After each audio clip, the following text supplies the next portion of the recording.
All right, welcome everyone. Thank you for tuning in to the Mobile Home Investing Lessons podcast. This is episode number 19. And if you're watching this on the internet or YouTube, we're coming to you on a video. And I want to welcome my guest here, Roscoe. Thank you so much for being a part of this podcast with us today. I'm happy to be here. These are two cool lessons. Normally we just talk about one lesson in these podcasts, but today we're talking about two, very applicable. Like if you are going to be investing in mobile homes, you already are. You are coming to this scenario and it is causing you anxiety. It's sucking your time. It sucks in general. So we're going to talk about those. And thank you just very much again for opening up your business, being here, helping folks that you don't even know. So thank you. So we can get a little bit to know, or we can know you a little bit. Tell us a little bit kind of about what you're doing in real estate already, and then when you got started with, learning more about mobile home investing, and just, a little bit about yourself. Okay, so I'm 23, obviously kind of young, and I just graduated college, but I started real estate investing January of this year, 2016, and I started with single family flips, and I've done 5 of those now, and I've done one mobile home deal, and I started that about April. So you started the mobile homes this past April, a couple months ago, and then when did you start buying, closing? You're fixing these homes and then selling them, or are you wholesaling? The single family? Yeah, we're flipping. So beautiful. That's excellent. You say we, it's you and a partner, or? My dad, yeah. Oh, that's killer. I love that. I'm so jealous of those, that kind of family relationship. That's awesome. I want to have that one day. So that's incredible. I guess let's talk about that for a minute. Let's not gloss over that. I mean, you've done, you said 5 fixes and flips? Yes. In the past? Well, we got 3 underway right now, 1 in the books, 1 on the market. So we just started ramping it up lately. So. Oh, that's killer. Did you follow anybody, or just kind of doing this yourself, or any words of wisdom you can give folks that are, interested in that as well? I guess just learn your market. My dad's a contractor, so I've got it, pretty easy. But I wouldn't say easy because it's still hard work. But yeah. It helps to know real estate and obviously construction, so. Right on. Okay. Yeah, that is huge to know. I mean, the working with a lot of investors, that is an area of, a lot of anxiety for people that don't know anything about handyman. It's almost like bringing your car to the mechanic. Like, I don't want to get ripped off. I don't want to. And you just don't know, and people don't know a lot about mobile homes or houses. They can feel that way about contractors, or it's just such a big, repairs and rehab is such a big thing. Definitely. When it is, but when you know what you're doing, it's makes it a little easier. Yeah. So the mobile home, then you have 1 under your belt. This was not a fix and flip. This was a buy and, well, you fast turned it, but you're taking payments. And how did this one? Let's talk about kind of broad numbers, and then we'll kind of go into the deal. How'd you find this one? What'd you pick it up for? And then we'll go into selling it. Okay, so I met a girl at a large park. She was a leasing agent or the salesman, whatever you want to call her, saleswoman. So not the park manager, like a separate. Yes, it's a huge corporate park, 1,000-something units. So I met her, and she actually does the flipping, I guess you want to call it, mobile homes herself. She buys them and sells them. So she was kind of teaching me, I was flattering her and whatnot, saying, just like learning from her, I would just say, oh, I can't believe you know how to do this, and just learning from her. And she turned me on to a 4-1 in the park that she worked at, and I picked it up for $5,000 and held it for a month. I paid lot rent and ended up selling it for $315 a month for 5 years with $1,000 move-in. That's great. So that comes to maybe right around 20,000? Right around 20, yep. And let's talk about repairs. What this needed, what it looked like when you got it. This was the amazing part, because I do all these renovations with the single family homes, where you work 6 weeks tearing out drywall, all kinds of stuff. In this mobile home, I literally picked up the trash in the yard, put a sign in the window, and didn't ever come back until I closed. So it was about an hour and a half away from my home, and that's pretty far. I never came back until I met the seller, or the buyer, I'm sorry, my new tenant buyer. Oh, that's fantastic. Really? So you didn't Hmm. come back once. I mean, you put a No, lock box on the door that yeah, first day. that was it. And did you have, now you had that lady there, was she doing a lot in helping you sell the home or? No, not at all. No, it was all. I didn't think to ask her. That's a mistake I made. I should have asked her because it took a little longer than I expected. It took about 3.5 weeks to sell, but it still worked out really well. So now we're talking about this deal, and I don't think that we actually touched on what this lesson was. So you got a great looking home. Hmm. Before we actually go into the lesson, there's another obvious question that could be on people's minds is if this woman knew about, well, maybe she was happy getting the 5,000, but if this woman was so, she has her ear to the ground in this park, she knows what homes are worth, she buys them, she sells them. Why did she sell this one to you for the price she did when she could have, held it for longer or sold on collecting payments if she knew, what was the thing? Why would she do that and Okay, not so make the most money? she's just the employee there. She gets paid hourly and then commission, kind of like a realtor to sell them. So I can't remember what she told me she gets to sell them, but it's like that company has like 200 and something. It's RHP. I'm sure Oh, people have sure. heard of it. um, has like however many units. So she was just trying to help. I think she had a soft spot for me because I was young and she wanted to help me out and whatnot. Seriously, that's great, and that's a real Hmm. thing. So awesome. The can you?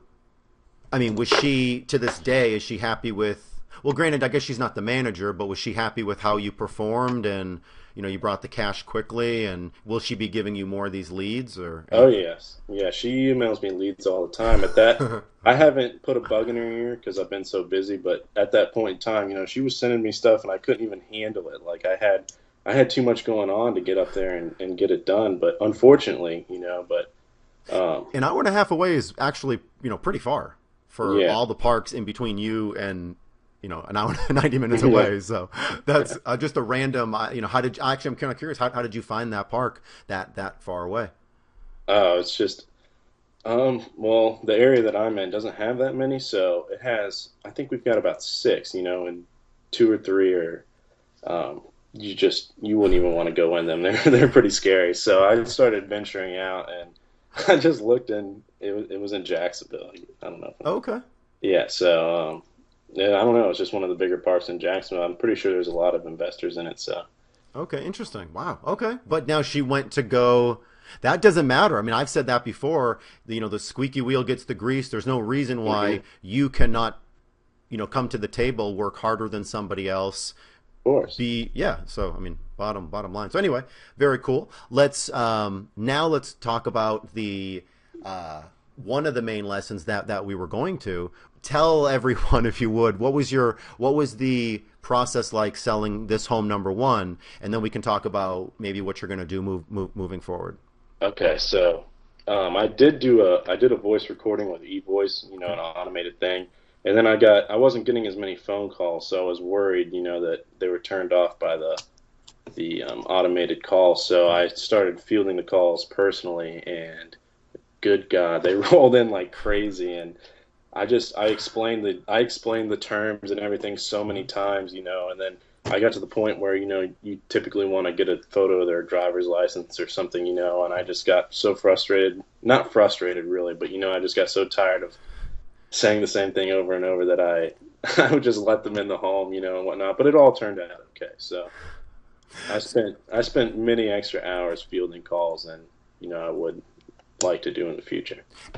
Seriously, yes. I mean, those hours that it kind of has to be done. It doesn't have to be done by you, but if you're going to plan on selling homes, you have to get that information across. We'll talk about a few strategies that can help save people some time with that. Let's first talk about you do have it sold now to very good people. They've been paying on time. Hmm. How many feet or people going through the home did it take before you got well, before you got somebody that wanted to try to get approved, and then was there anybody that did get approved or tried to get approved at the park, but then they couldn't? Hmm. How did that go? So basically, I guess I'll narrow it down. I would say, I answered uh, 30 phone calls, Okay. and then um, probably about 7 or 8 people looked at it. One said that she wanted to buy it, and then never. She stood me up and whatnot, didn't go get apply or whatever. And then finally my tenant buyer that I have in there now, he made it happen. He was fast, he got approved and did everything he needed, got the deposit, and we closed like immediately. So Awesome. It's so easy. If you've never had this experience of seeing both sides, then it's not easy. But if you've seen both sides, it's so easy to tell a proactive buyer, somebody that's calling you, pushing you, like, hey, what do I do next? Okay, well, I've done this. Now what do I do? Versus, the person that you're calling up. So, I mean, we don't chase buyers. We do chase sellers, but we won't chase buyers. So you had somebody, that one person that was a tire kicker. Keep marketing. You did the right thing. Keep marketing and selling the home, and have people walking through until you have a closing with money in your hand. Absolutely. And even if someone gets approved, like, still market it until you have that closing. Now that we talked about you having somebody in there, so you fielded, let's say, 30 phone calls, and it doesn't sound like a lot, but those do add up. And when you're doing other things, and each phone call probably should be, 6 to 10 minutes, 5 to 10 minutes, you got to kind of feel them out a little bit and, hear about them, as well as you telling them all the numbers and then the directions if they want to go to it and the next step. So that adds up. And then you have, like, so many properties. And then, so you set up the way that you said that you were doing it, which is one of the ways I do it. We're starting to incorporate video now into what we're doing, which we'll talk about. But you're having them, you advertise with a specific number, and it goes to the e-voice. You're recording for 5 minutes or so, explaining everything. This is the home. This is what we're looking for. This is what the park's looking for. Here's a verbal walkthrough of the home. So that they can disqualify themselves before they even call you. But you were having barely anybody calling you after they heard that, right? That's why you kind of stopped doing it? Yes. I was thinking, because at the end they have to, I say, here's my real phone number, call this number. And I was thinking, they were getting weeded out. They heard a recording and just hung up, because where did I learn? I learned somewhere, like, you're more likely to call like a local area code than you are an 800 number or whatever and hear recording. So I think just like the friendly touch, personal touch that's what I had in my mind, but I don't think it was really that big of a deal. No, it's really not. And for the people that, it might turn off some people. Maybe they're too impatient to listen to the whole message. Or, maybe they're good people. They have the money. They're well-meaning. They're just impatient. But, it will weed out those good people. But, if they can't follow simple directions or listen to a message. And then, obviously, the next step is, hey, go to the property. We'll give you the code. Call this number if you're interested. So, that audio 5-minute kind of description works really good. What you can also do is have them email you or call a number, and then they eventually go to a video, and we'll video kind of tour walkthrough of the home, where they can walk through the video. It's a 5-minute long video. You can even talk in it, and then that way people that go to the home, now they've like seen the neighborhood, at least on a video. They've seen the neighborhood, they've walked through the home, they have like a sort of an idea. So it really helps weed out people even better. So that's a whole nother thing that we can get into as well. But video has worked really good. But ultimately, I think for your first couple deals, and this is why I have it in the program, where on your first deal, I don't even want you using eVoice. I do want you talking to all the people and hearing how much it sucks, and hearing like how many people are flaky, how many people don't call you back, how many people speak English versus non-English, which isn't good or bad. It's just, good to know all those numbers. So, and then you can, and then that you just learn more and more about the market. Granted, that market's maybe 90 minutes away, but if you plan on doing more deals in there, and then you're talking to people one-on-one, so you can write down their information. You can build a buyer's list. So that was the first topic that I wanted to talk about, which was that kind of selling process. And I don't think that we necessarily ironed out. There's a number of things people can do when they sell a home. I think if what we're talking about here is just be aware and cognizant of the funnel that you're using. make it a kind of a rabbit hole of what people do. Like first they're going to call you, then they're going to want to go to the home or see it, then they're going to want to negotiate again, and then they're going to get approved by the park or through you or by an MLO, a loan originator. So, just make it kind of, where the process is streamlined for people. And when that guy who comes along and he wants to hey, what's the next step? It's all there for him. So, so perfect. We can talk about that on your next deal. I know you have a couple in the funnel. Yes. Let's talk, if you would, about the deals that you've missed, because that's another thing that will absolutely happen to people. So please kind of take us through that.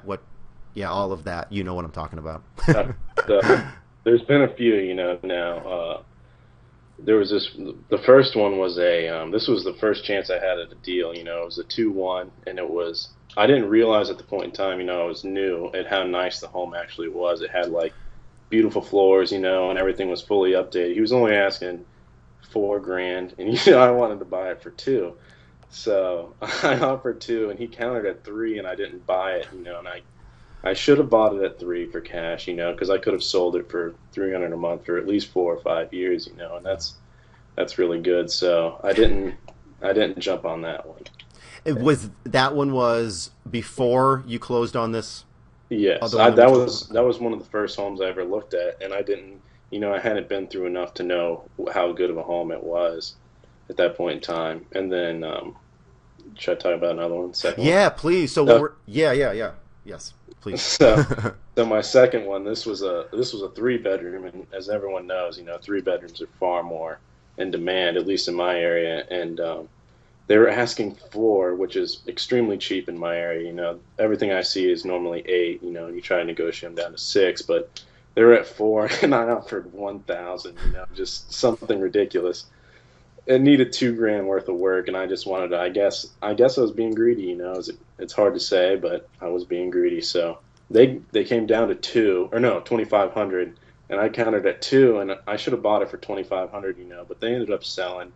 And that I could have cash flowed for $400 a month for 5 years. So that was $22,000. I missed out on over $1,500. So. And then there was more. At least one or two that that we don't have to go into. Uh-huh. But the theme of what we're talking about right now, and we didn't really nail it down, but you can call a number of things. The what we say, don't steal in slow motion. Mm-hmm. Pigs get fat while hogs get slaughtered, and ultimately, and I'm the one that we talked about this before this call. I've definitely experienced that, being too greedy, and you don't know what too greedy is necessarily, kind of until you get to that limit. So everyone does have to know their own market, and they will fine tune that in. But ultimately, I would rather you lose 1 or 2 deals, and it sucks, but I would rather us, not pay, and then we can see what something does sell for, but next time we won't make that mistake, rather than you overpaying and us learning a lesson that way. So you did, miss out on maybe $40,000 of, potential future profit, but we didn't lose any money, and moving forward, that will not happen again. Much more of a, fine-tuned radar. Definitely. So that's just a huge lesson, and it's not something to beat yourself up about. Or that was weird. I thought that we just lost a connection. You can't see on my screen, but it just made a weird noise. But looks like all systems are go. You can still hear me and see me. All right, all right. We'll just push through. So that's really that's huge. I mean, just you are aware of it, and I don't say greedy in any kind of negative way, because it's not. And bottom line is, they sold the home for more. I mean, it's not like. The market spoke. They were asking an amazing price. We tried to get it even better, and that didn't happen, and they sold it, and now we know, and that won't happen again. So I think that that's a huge lesson, and thank you for just admitting that. That's something I might have not admitted at 23. So thank you again. Any, I guess some questions right now. Now that we kind of talked about those two lessons, do you got a couple minutes I can ask you some questions? Sure. We keep going. Okay. Park managers, have they been mostly helpful to you or hurtful to you? I know you've only got the limited experience, but what would you say there? For the most part, I mean, they don't really, unless you find a really good one, they don't really go out of their way. But, Okay. they are helpful. They'll show me what they got that day. And, hopefully they remember you and send you some stuff. But I have had some, mean ones, Yep. but that's all water under the bridge. That's part of the. Yeah. So mostly kind of indifferent, where they don't, Mm-hmm. Don't rock the boat. Like, you can just make sure you get approved. Your buyer does, what they're supposed to do. Yeah. But we're not going to help. We don't really trust you. We don't know you well enough to like help you or hurt you or. Mm-hmm. So most are indifferent. Some are helpful. Some are hurtful, basically, or some are like don't want you there. So okay. What are your goals for the rest of this year? There's 5 more months in the year, 4 more months, something like that. Something like that. Well, for as far as the flips, I want to do 2 more single family ones. Okay. And that would put me at 7 on the year. And then for mobile homes, I'm moving forward to the ones on land now. So Okay. I really enjoy that. That's pretty. I don't know. Just it's a rush, honestly, walking into one. That you can potentially make 50 or 60,000 on. So I'd like to do 3 of those, 3 ones on land. Excellent. Now, when you say the 50 or 60, are you still referring? These are still going to be a long-term exit strategy, or you're talking about FHA financing or bank financing as an exit strategy? Well, there's multiple that I've thought about. I've thought about, buying it and then creating the note and selling the note to raise capital. And Sure. in that instance, the last one I was looking at, had 40 to 50 grand on it. Conservatively, it was a steal. And if you hold it and with the financing, you can make 100,000. Just the numbers are just ridiculous. Are you looking mostly on? Are you talking to sellers already with land, or are these mostly from the MLS or HUD homes? HUD, I've seen them on HUD. The one particularly was on HUD. What is it about the mobile homes in the parks that are that you either want to steer away from, or that you just like mobile homes on land? Just you're gravitated that way. Is there anything negative about the ones in parks, or what's your thought there, or just for you? Yeah. What's your Okay, thought there? so it's not totally negative, but I just like being totally in control, like it's just for one, on HUD, if it's on HUD, all I got to do is buy it and sell it, I don't have to worry about getting approved at the park manager, and maybe the park manager says, well, you can't invest in here, and there's just a few more hoops to jump through, and I just like being in control of it. This is awesome. I'd love to do another one of these maybe in like a year to see how everything pans out. And I love that you're balancing these 2 businesses, mobile home. Do you do the mobile home stuff with your father as well, or is that more? No, Okay. no. I'm thinking about bringing on a partner, so I can have some, somebody else working on that, and I can work on the, just having some balance, because it's a lot to handle as it is. Awesome. So. No, yeah, I can imagine. Do you have, out of curiosity, do you work full-time or any kind of full-time job, or you're solely real estate? Just real estate. I'm fortunate, It's, Never again you're going to work for anyone else. Like 23, I'm done. Like, that's it. I'm out of this game, this rat race. Awesome, cool. Thank you so much for being here. Anything that you would kind of a heart or any kind of message or anything for folks that are maybe they're debating mobile homes or even just getting into real estate in general, they're on the fence, they were where you were at a few months ago. so this is something I'm guilty of. I always say, like my original goal was to have like 20 something this year, do 20, and there's always growing pains, when starting anything new. And I'm a big believer, like if you estimate it's going to take 2 years for something to happen, it's probably going to take a little longer. So, I was down a little bit at first, it took me a month to get my first home, and I was thinking I was going to have one in a week, so I just be patient, and they definitely comes if you put in the effort. Right on. Awesome. Thank you so much for being here, Roscoe. I appreciate it. This went way longer than I thought it would. But thank you very much.